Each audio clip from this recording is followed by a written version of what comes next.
And Charles Nee Amamensa, aka Shatta Wale, live right here on the line. Adama. Hello? You like this song too much. I beg you, please, can you stop playing it? Because I've not gotten the royalties for this song. Please, my name is not Rexoma. I don't give royalties. Then give me Sama, let me call him. Because I need something. Please, when we finish the conversation, I'll give you Rexoma's number, then you can call him and go and collect your royalty. If I don't get royalty. Yeah. But Kayla, tell us, this song is a classic, man. Thanks, man. God bless. What's the motivation behind it? Well, we all get into life, experiences and stuff. So, and I think this one came about with the love that people do share with me, and the love I see around people. I have friends, families that I see married, and the way they keep loving each other. So I think that vibe just came out. It was one of my fans actually who made Willis Beat play this and made him for me. His name is Pushket. He's part of my SM fan base, people. So pressure brutal. That's your Pushket man. No, that's because I think he also studies me a lot. So one day I was there and it was like, I make Willis Beat play this beat for you. I said, how come this boy? And I have to just try and compose something nice about love, and this song has gone places, and kudos to him. God bless him too for making me up. Because of this song, that's why you love me too much. You can't leave me alone. No, but it's a great track. It is a great track. It's a great track. So, you've been in the news lately for good and questionable reasons. Let us go with a good one. I'm looking at this headline on CaribbeanEntertainmentHub.com, and it says Ghanaian dancehall and reggae singer Shatta Wale's brand new reggae album Tropical House cruises to Jamaica. The Reggae Collector's Edition is officially out now on all streaming platforms. This is not a Ghanaian blog site. This is a Caribbean entertainment blog site. How did you get there? What's this Tropical House thing all about? Well, thank you very much, and to your listeners, I just want to say a good afternoon to them.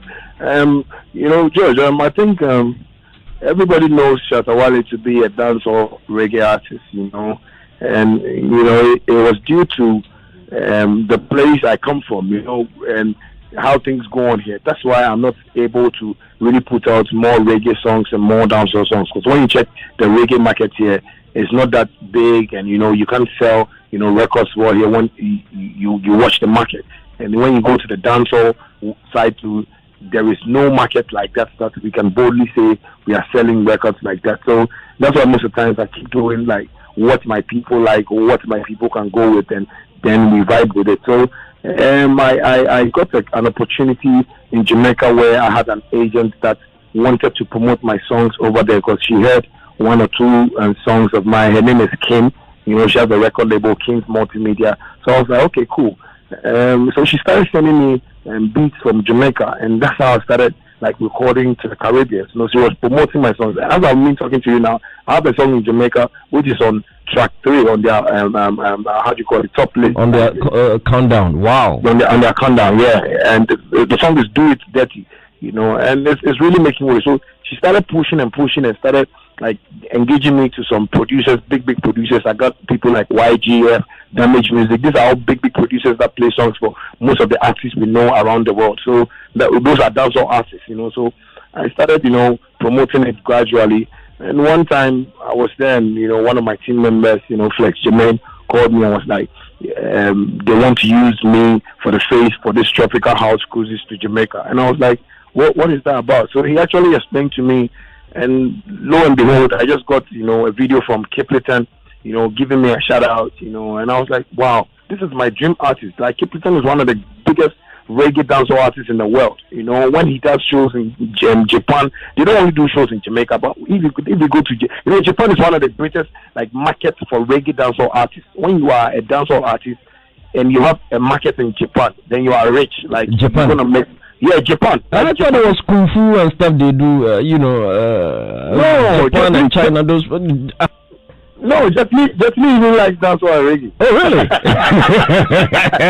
No, but on a serious note, that is one of the bases for Jamaican artists. They make, much money in those countries. People buy records in Japan more, but people don't know. What I'm saying is crazy, but most of the dancehall and reggae artists in Africa don't really know. But because I've studied much about that culture, I know how they sell their things. Not only in America, people might think in America, but when you go to like some place like Germany, Germany, like people love reggae and dancehall there. So actually, that's how come. And you know what? We started talking to after Kipleton's video, we started talking to like the team, the contractor. That is the main person behind it. And contractor is one of the people in Jamaica who like take care of royalties for artists. You know, they have a company there that takes care of that. So they told us, you know, they were going to put me on it, and you know, we had to sign the necessary papers, and this is it. Like, you know, Shatta Wale at Times Square, you know, they put my pictures everywhere, and I'm happy. The song is also doing good on the compilation.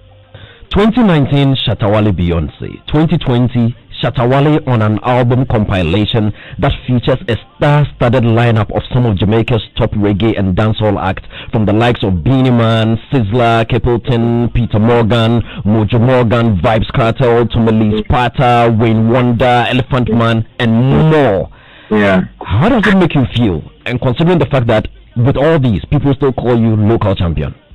Well, it makes me feel blessed, you know, and calling me a local champion makes me feel proud, you know, because I feel, you know, there's a saying like in Jamaica that you dance a yard before you dance abroad. It means like a little understanding that I can give is charity begins at home. You know what I'm saying? So if you are being loved in your country, then, you know, people are going to recognize you outside or wherever you go. I feel so blessed and so honored that, you know, I have people trying to pay attention to my dancehall and reggae vibes. Because most of the times I do it here, but the presenters here don't play it, and I understand them so well that it's not our language. What's more movement? What's more movement? You know, you spot there. You know, and I don't blame them, because sometimes I tell people, like I tell most of the dancehall artists in Ghana, that don't force a Ghanaian DJ to play dancehall music, because what you are talking about, he doesn't understand. It's a different language. It's like you're playing Dutch song and you want him to play that Dutch song on radio and vibe with it and shout like the way maybe if he does a Stonebwoy or Sarkodie song. He won't vibe with it like that, because that's not our language. So I feel so honored that, you know, people in the Caribbean are loving the vibes, because sometimes when I do it, it becomes an argument. Like they say, they call people and ask people, am I really from Ghana? Mm-hmm. You know, and I feel so proud about it that at least I've learned the language, if not 100%, maybe 70%, that they can vibe with it, and, you know, I can create commercial music out of their language too. Very interesting, and congratulations on that one. Now let us bring the conversation home. You have sacked the militants. Well, I'll just say it's not just sack, but it's work. Some people are saying it's just hype. You people just want to hype. You want us to talk about you. You want to get interviews like this and all that. So you deliberately stage something. It's hype. Is it just hype? Okay. In another way, let me just let people understand something. You are the third or the fourth person to talk about the Tropical, you know, album. You know, you are the fourth person to also talk about, you know, what I am doing outside Ghana. Yeah. You know, and when my Billboard, you know, thing came, nobody spoke about it. Like a few people just, you know, brush it off. You know, and sometimes I say, yes, Shatta Wale has been, you know, nuisance, you know, stubborn guy in the industry and blah blah blah. But it's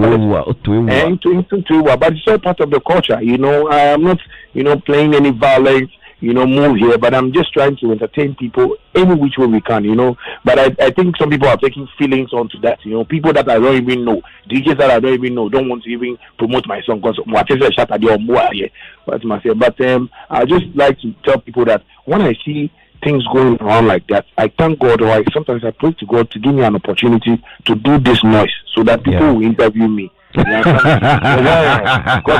as my militants are even going around, them it's because of work. That is why I have asked them to leave my side. Because you all bear with me that, like, when you have to come on radio at 2 and you come there at maybe 5 o'clock, the management will be happy with you. But maybe they might caution you for the first time that, Mr. George, please try and come on time, because, you know, we are working with time.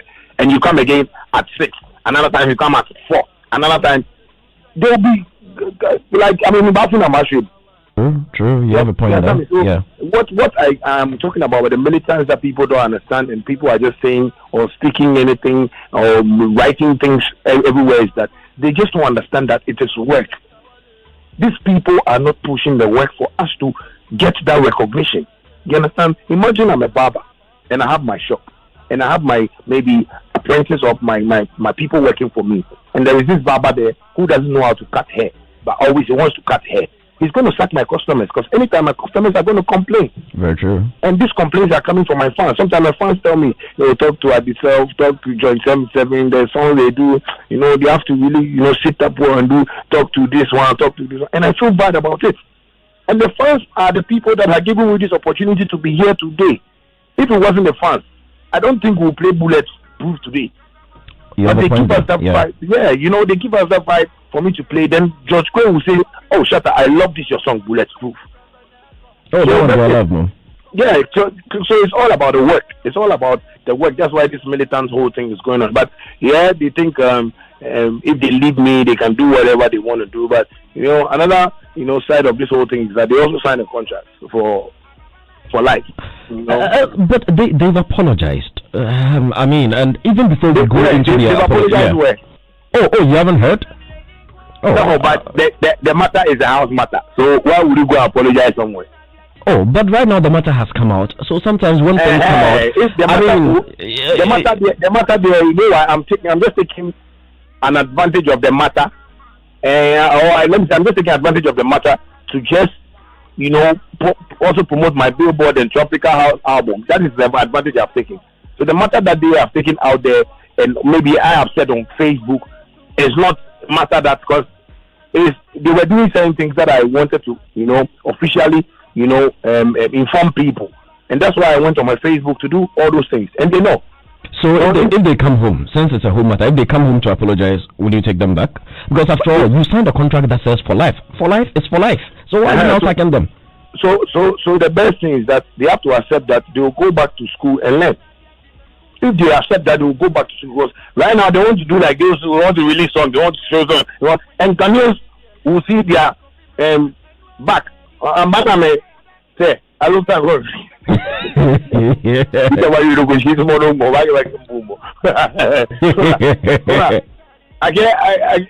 So I just want them to understand that me is about the work. I don't hate any of them. No, I don't have any problem with any of them. Not any personal problem. The only problem I have around them is the work. Do the work well, not for me, but for yourself, for your family, for the people who say they are falling in love for the military. Put yourself in a position and say, okay, me, Adisel, I want to learn. So this is what one don says I should do. Me, Joint 77, I want to learn. This is what one don says I should do. I've given them so many examples in the world about Busta Rhymes and Spliff. If anybody knows about Busta Rhymes and Spliff, Busta Rhymes has been with Spliff for years. But Spliff has never come out to say Busta Rhymes is stopping his shine. Yeah. Today, Busta Rhymes is not singing. Maybe go and see Spliff. He's living in his yacht in his machine because Busta Rhymes has made enough money for him to really enjoy. Exactly. So it's not about you forcing the fame. And one thing they also forget about is the favor that God has given me. Sometimes you see me sit at the back of my machines and just record songs easily. So they think it's easy.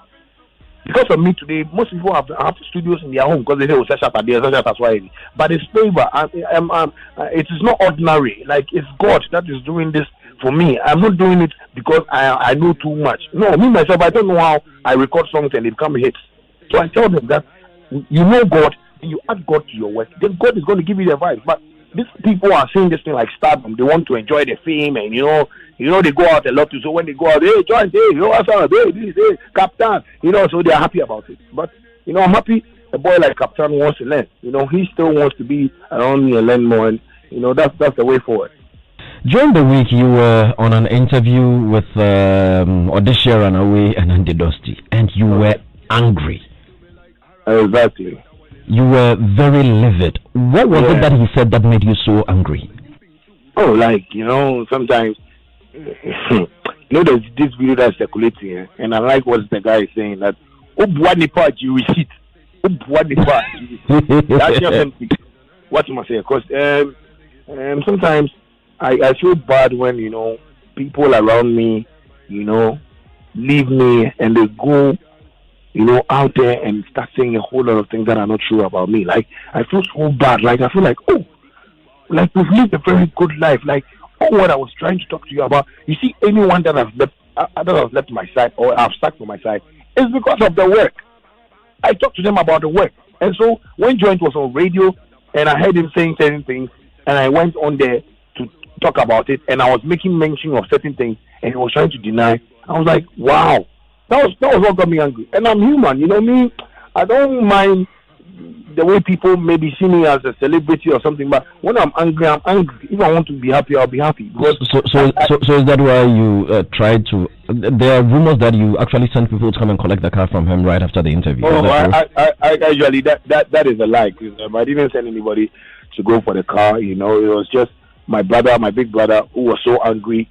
And before I realized he was there, and my big brother, his name is Wale. People know him like everywhere. He was so angry that why should he even go and sit on radio and be denying certain things that I'm saying? So when I even saw the video circulating, I was like, well, if my brother is taking a decision, because my brother is tired with all these people coming around me and spreading negative things out. My brother, I've been fighting with him, like I quarrel with him, I blast him, but he doesn't even get pissed because he knows I blast him because of the work. I talk to him because of the work. So I think when he saw it, he went there to, just do what he has to do. And me, after that, I didn't want to even talk about it again because I felt, I'm even tired. People are just trying to paint me black that I am not. And, anytime they move to success comes, like, God is always opening doors for me. So I think what my brother did, and he has taken the car for himself, and he's my brother. So if he feels people are disrespecting his junior brother, he wants to do that, I think he's his own problem. So where's the car now? The car? Yeah, where's the car? I'm sure by this time there is a Kokumpe or something. They've dismantled it or something. It's a Kokumpe. Because maybe you go and cut the body and sell the scraps, and because people don't appreciate things we do for them. So I think maybe that's how it's going to happen. Because I don't know if the car is in my bag. I've not seen the car myself, But since when I saw it, when I saw the video, I called my brother to ask him that why did he go for the car, and he said yes. Like he was angry. He was telling me that the way these boys are behaving, like everybody that comes around me wants to go and paint a certain picture to the media, and we are working. We have like things we are doing, like I'm building, I'm doing stuff, I'm having businesses with people and stuff like that. He doesn't want those pictures around me, so I think the car might be with him. But Shatta, if your brother can take strong decisions like that on your behalf, don't you think it could get you into some sort of trouble one day without cross-checking it with you? He just gets up on his own to go take a car you have, from the abundance of your heart, given out to somebody you literally grew up with from your days at Blue Lagoon and all that, somebody you've called your brother on a number of occasions. Your other brother just takes a decision that strong on your behalf. You're not worried? Because anytime I take those decisions to get anybody a car, he's always there. Anytime I say I want to do something for somebody, we have a meeting and we talk about it. Like everybody knows about it. You get what I'm saying? So he's always there, and he sees the happiness that Charlie, Shatta, they come buy me car. Shatta, he sees it from them. So when they move away and he do things like that, he knows that he knows the genesis of the matter. So when he's taking a decision, he's both taking it. And this is the first decision that he has ever taken around me, and I'm so happy about it because, George, I'm getting fed up with trying to like help people, and later they want to paint me black. Like I'm getting fed up with it, me myself. And always it has been like me fighting it. Come on, radio, shout, bang, bang, bang, bang, bang, bang. But you see, he's trying to let me know that I should calm down, because anything of nature, he will take it, and he doesn't want to come on radio. And maybe when he does things like that, the only name that will come up is Shatta Wale's brother. But he's happy. He wants to take up this side because he's saying that I am not what people think I am. But this boy make me come on radio and make me shout, and somebody will see me like I am that type of. And I am human, media. If you do something around me that I don't like, my brother knows me. I will let you know, like the way I will charge on you, like you. Me self, I know. Me self, I know. So you don't have to do one right now. No. You don't have to do one right now. But sometime back, you posted on social media that the car was registered in Joint 77's name. So now that you've collected it, what are you going to do? Transfer of ownership back to your name, or what do you do? The car wasn't registered in his name. The car was a TV car. Not just actually, it wasn't registered as well. Oh, okay. Yeah, so it's not something that is registered in his name, like at all. If you haven't given it to anybody yet, would first of all plead that you give it back to Joint 77. That's brother to brother, especially now that they are apologizing, and I'm sure they would come home to do the right thing. I would first plead with both you and Willie to give it back to him. But if you don't give it back to him, my producer Philip Nye. Okay, but you should just expect a car. Me myself, I want to give one of the media people some 2 cars this year, so you just pray. Oh, then DJ Obete also needs a car. Tell them that they should let people, go by the code *44#. We'll vote for them like VGM. We'll hit the winner. You vote for them like what? We vote for the *44. They vote for them like VGMA. Like VGMA. Yeah. Talking about VGMA. You did mention, you tweeted some time ago that you were considering taking a break from the award scheme. If everything is settled this year and you are invited to rejoin the scheme, would you want to consider it? Well, I would only consider that if, they really would go by, what the people go by. Why do I say that? I say that because, sometimes, we hurt the feelings of the fans so much. You get what I'm saying? And we also as artists, like me as an artist, I always want to stand for my fans. I love my fans, and anywhere I go, I talk about my fans because they are the people making me relevant. They are the people promoting my songs everywhere. You get what I'm saying? So if VGMA is also going to change certain ways, like let me give you an example. We are all in Ghana here. I'm not just saying this for anybody to feel bad or any of my colleagues or artists to feel bad, but we are all in Ghana here. And Billboard has made a research in Ghana that we Ghanaians are failing to do that research.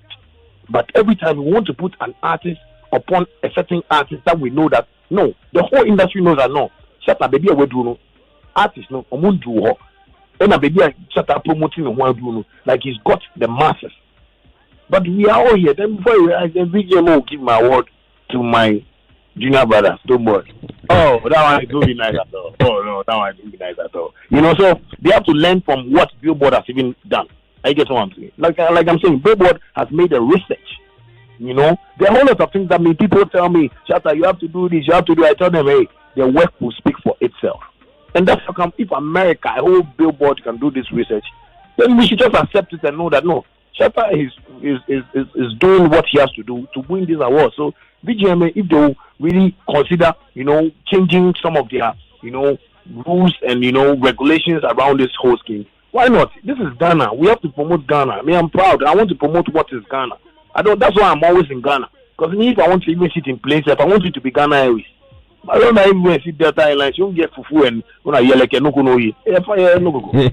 So from where you said, you believe that the setup of the scheme, one, it's not very transparent, or that you feel cheated by some of the decisions and outcomes, because they've always explained the process. But I'm not saying, I'm not even feeling cheated, but I feel the scheme is not transparent. I get what I'm saying. Yeah. It's really transparent. Like we have people on the board that see me in a certain way, and we have to change those mentalities.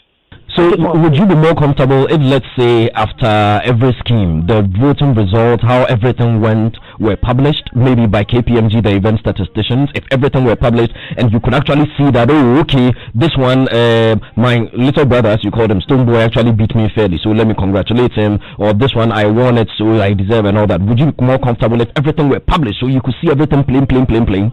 Not even published, but everything must be for the public. I get what I'm saying. Let me give you an example. Like 3 music awards, made me win 11 awards. And that time their scheme was like they gave like the public, I think 60% or something. I don't know. And that's how come I got those awards. I get what I'm saying. So if they would give this award to the public, to judge, and maybe the board will even because I'm George. We can share with you. The board don't come to my shows. I guess it's the fans. And who are we working with? The fans. When we do the awards, it's the fans that come and pay their hard-earned money to come and watch the show. Oh, okay. So I'm getting you right now. So what you're saying is that we should forget all this board and academy thing and just leave it with the public. Exactly. Like the way we do elections. MPP and NDC. Exactly. Let us see who wins. If the public say they want Mahama, if they say they want Akufo-Addo, then we go with Akufo-Addo. Like right now, the way I'm going with Akufo-Addo, I'm so cool. If like next time let Park Machine don't come, I'll be there. I won't argue with. Oh wait, are you saying this year you are voting for Nana Danko Akufo-Addo?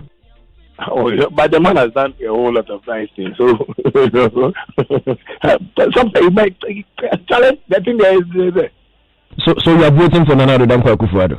Me, I have not voted before, but he has done great things that I think Ghanaians should consider him to run his 4 years term again. Trust me. Me, I'll tell you that thing. Cause certain things that I'm saying. Check this corona. Like he's made sure that the health department is working so hard for us not to even get numbers of COVID-19 in our system, and it's really like something that is motivating, something that other African countries are not doing. See him when it comes to give a speech, like you see he's stressed, like he cares much about us the citizens. I am not saying that he's the best president that we've ever had, but this COVID-19 alone has made me see this man so caring. Has made me see him like somebody who has like a plan for Ghana. Sometimes I say, when we have presidents like this and they come in power like this, let us give them their 8 years. When they finish, let another person to come. So what you're encouraging people to vote for him, including yourself? What do I? Are you encouraging people to vote for Nana in the upcoming elections? No, it's everybody. It's anybody's choice. Like what you feel like. I'm not forcing anybody. But from my point of view, my opinion, I feel like he's done like things that is encouraging, like it's enlightening. Yeah, I mean, like exactly. I'm not a coward to just say I love Mahama. I've met Mahama before, and I've met him too before. See the way he came into power. He invited me to the Flag House. We had a chat and all that. Yeah. And yes, cow. But like I still say like what he has done. Like Ghanaians should open their eyes to also say, okay, maybe because sometimes the mistake we make as Ghanaians is that we don't have patience. Mahama will come into power and he's doing stuff. Let him finish. After he finished, then we'll judge him like BGMA. After a year, you people do review and just put us on board. Even though sometimes there's Kululu there that I don't like. There's no Kululu there. No, I know. If there's no Kululu, then there's Kwaku. There's no Kwaku. There's nothing like that there. But quickly, two more things before I let you go. Two more things, yeah? The first one. We'll speak briefly. I mean, earlier when we had a chat, I wanted your take on GAMRO, the Ghana Music Rights Organization, and whether you yourself, you've been earning your royalties and all those ones. We're about to have a conversation with them. If you were to give GAMRO any advice, what would you tell them? Okay, before I'll talk about advice, I want to ask you one question. Yes. Is the copyright institution like part of the government? Which institution? Like the GAMRO. GAMRO, is it part of government? It's part of government, right? Well, I believe it is. It's in the creative art sector, and definitely, yes, they make contributions to national development, to GDP and everything. So definitely, they do form part of our national setup, yes. Thank you. I have made investigation, and I know they are part of the government. Yes. I get what you're saying. Let me give you an example. Ministry of Trade and Transport. Yeah. Or Ministry of Transport, let's put it that way. Do you think that people from, maybe the chief from Takoradi, would have to come and register with the ministry before they come and do their roles for them? Go ahead, I'm listening. You do have a point. What I'm trying to say here is that the ministry knows it's their job, or Ministry of Roads and Transport, yes, it's their job for them to go and do Sohum Road. It's their job to make sure Tamale is okay. It's their job to make sure Accra to Kumasi roads are okay. It's their job. The only thing they have to look for is contractors to do the roads for us. Yeah. And it's their job. Like that's why the president or the government put them there. So GAMRO will be there. And sometimes I hear them say on radio, "Oh, say Shatta there on bar office that." Member office number then. But you people have that, like time to send people around to radio stations, perhaps to take monies. Why do you go and take the monies? Why? Because I've also not sent you to go and take the money from those pubs. I can go and take those monies myself. Oh, Charlie, they play my music. Oh, 1B5 CD, pay me. I can do that. So if they don't really want to understand us from where we always talk from, that it is your job to make sure that, oh, Shatta, you've made so and so amount. You need to give us your details or send any of your team to come to the office. And that conversation, if it's there, I'll be coming to you every time. You made your point, Shatta. Now, your constituency where you live, that's around the East Legon enclave, right? Yeah. John Dumelo is running there. Are you aware? Yes, I heard something like that. So, I mean, your fellow, guy in the creative arts space, is that where your support is going? I don't really know, but I'm just happy John Dumelo has taken that decision as well, because somebody, like, sometimes people see we musicians and actors and actresses like, but sometimes most of us are educated to even run into or go into politics, so John Dumelo running, I don't see anything wrong with it, and maybe he has people that are going to really support him to win his seat. Like I say, if I'm voting and I see somebody like that, a colleague, why not? I also put my support behind him. But it's good. It's politics. But me, I'm not yet moving to politics yet, so there's no way. Like, I think that maybe I went vote for John Dumelo or something. He's running me, this NDC NPP thing, I don't really want to put myself into it. You know what I'm saying? I get you. I get you. Charlie, I'm about to leave you.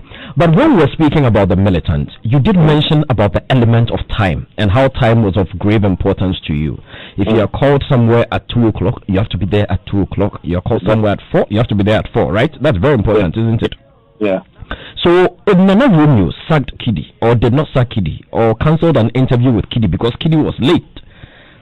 I noticed recently you were on social media, sort of chastising Nana Romeo small. You said you would slap him if he dared play any games with you. Me, I was talking on the terms of what he did to Wendy Shea, but what he did to Kiddy, he was right, perfectly right. Oh, okay. If it's time that he's talking about, unless maybe he spoke about any other thing, that I would say no, he wasn't right. Maybe saying Kiddy doesn't respect him, that's why he did that. But he spoke about time, and those are vital things that most Ghanaians don't know about. Sometimes people get rich and they wonder how they got rich. They use time to get rich. Time makes people make money. You understand me? So him on that side, I don't really support. But when I heard what he did to Wendy Shea, I was like, he needs to invite me to his studio, because the kind of questions he's asking me is not, elite like the questions you're asking me. So if he wants to ask me questions, I like nonsense questions like this, so that I will see if he can finish the program before, because like it will be nice. Like, I think he likes to, do things and let the bloggers also take it and, publish it and stuff like that. So that one, like, I'll let him have a nice publishing. I have one nonsense question for you, for us to use to close. Okay, we are lucky I'm not in the studio, but us. Hey, John 77 said you have been supplying him guests. You people have been bringing guests and sharing. Yes, a whole lot of them. Please, yes, you were saying a whole lot of them, Yeah, nice one. Where do you find them? Oh, sometimes Mokola, Bogueshi, buy some of them. You buy some of them. You over Charles, Charlie would say thanks and would say congratulations. 2019 was a big year for you. 2020 is beginning to look even bigger. Would continue to wish you the very best. And again, I would like to plead on behalf of all the militants. I think it was a good team, and I like some of the songs that you did together. Not just me, the fans also loved them. And look, everybody deserves a second chance in life. So I think it would be prudent that first, let's give John 77's car back to him. Let's register it in his name. There's nothing better than a good legacy. And he did a song thanking you for it. I'm sure you've heard the song. No, I've not heard the song. Oh, he did a song thanking you for everything that you've done for him, and it's a pretty good song. And he just played it that morning, and I think it's a very good song. And I think they all deserve a second chance. So, do you promise us you're going to reconsider? I am not God, but if they make their minds up to work that one, then I'll consider that. If they don't, we'll leave that one there. We are looking forward to the 2 cars you are bringing to DJ Obeti and Philip Nye. No, but they have to try and let their fans vote for them. The fans should vote, eh? Well, DJ Obeti, I have to do something for it because he's tried for me. But, the other artists that you are talking about, you have to just try and get his fans to vote for him more. Charlie, no trouble. Don't you have any message for your Niama friend, the gospel one? They got Joe Metal. Metal, oh fine, can me about the gospel go invisible. And the name is Charles Niama Mensah, aka Shatta Wale. There's never a dull moment with Shatta Wale.